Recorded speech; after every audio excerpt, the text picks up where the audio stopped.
Today's speaker is Jessica Alexander, who has earned a Bachelor's of Science in Interdisciplinary Studies from the College of Education. She has been named the Outstanding Graduate in the Teacher Preparation Program. Jessica transferred to Tarleton from Tarrant County College in Fort Worth. She completed a degree program at Tarleton's Fort Worth campus with a concentration on teaching special education students.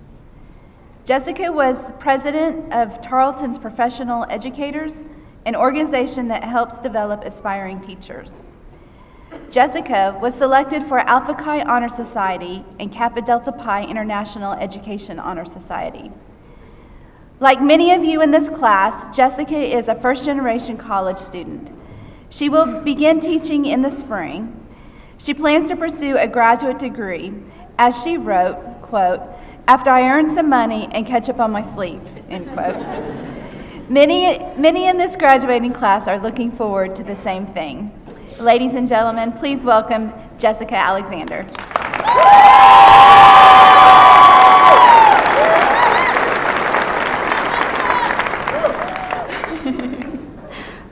Well, first I want to say hi to my grandma. I know she's watching on one of the cameras. I don't know which one.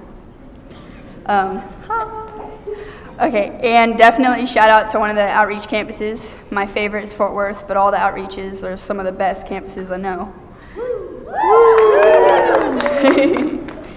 I want to thank Dr. DeTavio, Provost Mary, stage party, distinguished guests, and everyone in the audience. Parents, families, significant others, best friends, professors, and fellow classmates, thank you for the pep talks, keeping it real talks, food, caffeine, all-nighters, more caffeine, pens, jokes, laughters, tears, love, and encouragement. Without you, we wouldn't be here today. There's more to thank you all for, but I will say thank you for everything. And more. There's no thanks that will be enough to show my love and appreciation for those around me, the time spent at school, or the professors that listened to my rants right when they needed to start the webinar. But for myself and the graduates that I will share the stage with, thank you. As a student in the School of Instruction and Curriculum, I learned some of the most valuable lessons from my professors, mentors, and fellow students, but especially from applying my lessons in the workplace. For instance, your plan, no matter how great, will never quite work out the way it should. Also, you never realize how much you can embarrass yourself until you're trying to be professional. I have learned a lot through clinical teaching and working with children, and my students have taught me some of the best lessons. For example, the time I spent in preschool program for children with disabilities classroom, which has 3 and 4-year-olds. To tell you the truth, I have learned nothing strengthens your reflexes like chasing a 3-year-old who decides climbing furniture is their new hobby, a 4-year-old who wanders through any open door, or a biter. I will remember the first bite I have endured from a student forever. I will also remember the time when I saw disappointment on the face of a 4-year-old student based on my spelling. She couldn't write, didn't know all the letters of the alphabet, but you bet she knew what her name was supposed to look like. And after I didn't add the crucial letter at the end of her name, she slowly slid her piece of paper towards me and just looked back at the paper to me a few times. And back and forth, until I guessed the problem. Of course, all the other students at the table knew how to spell her name and proceeded to correct me. They finished their lecture by asking me if I was really a teacher. And I dejectedly responded, almost. I'm still learning. I'm getting there. One of the most important lessons I've learned was that a cute face does not always equate cute behavior. For example, just because I made my student cry the prettiest tears you ever did see does not mean that eating food off the floor is negotiable. It's not acceptable behavior after 5 seconds. From my work with 4th graders, I have witnessed growth from here's a Band-Aid every time they have a boo-boo to rub some dirt in it and go play. I have had many conversations with my mentor teachers, starting with, I really thought that student hated me, but then they gave me a hug. Should I be worried? With a reply, that's just what they do. My favorite, should I have said that moments?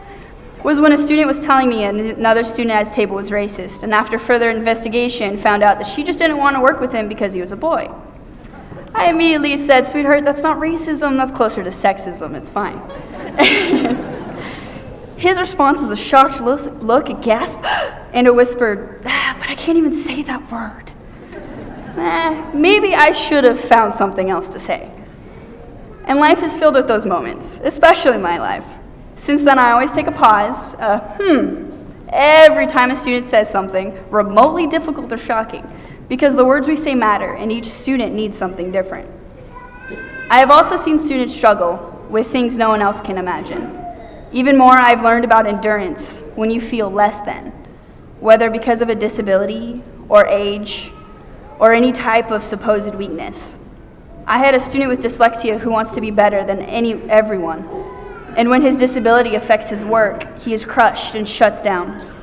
The lesson I was able to teach him, thanks to my education at Tarleton, was to use his strengths to fortify his weaknesses, to use what he's good at to lift himself up, to never stop. So never stop learning. Go out. Do. Learn some more. Fail. Fail because nothing teaches you better than learning from your mistakes. Get back up. Succeed. Sleep. Work hard and play often because you need to do both for balance, and that makes for a good life. Accomplish. Accomplish things both big and small because that will prepare you for the next step in life. Advocate. Advocate for yourself as well as others. Lead, but never forget how to follow. Most of all, remember to never stop striving. As Arthur Ashe said, start where you are, use what you have, do what you can. You can make a positive change, no matter how small, if you use what you have. And after today, we will have a bachelor's degree. So thank you to all the professors who have prepared us to the best of their ability. As Will Rogers said, even if you are on the right track, you will get run over if you just sit there. Our school, professors, and countless assignments due at 11:59 p.m. have put us on the right path. But it is now time for us to walk. Now it is time to use what we have. Nothing makes me feel more confident than graduating next to my fellow classmates and David, knowing all our efforts have done honor to Tarleton State University in this centennial celebration year. December graduates of 2017, get ready to walk the stage. Thank you.